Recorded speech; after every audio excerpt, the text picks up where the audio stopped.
Hey friends, if you wish to stop Spotify from opening at startup on your Windows computer, then please watch this video. I will guide you through the procedure. So it's not very difficult. Here's what you have to do.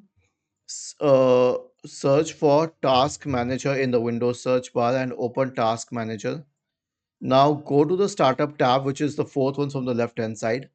Find Spotify, right click on it and select disable. It will be disabled at startup no matter what you try. So this is how you can stop Spotify from opening at startup, and this is how you can stop any application from opening at startup. You can also search for Spotify in the Windows search bar and go to app settings. Okay, and then you can scroll down and you can just make sure that this switch is off or runs at login. So it says these startup tasks can be configured when to run when you log in. So just turn this off. Was this helpful?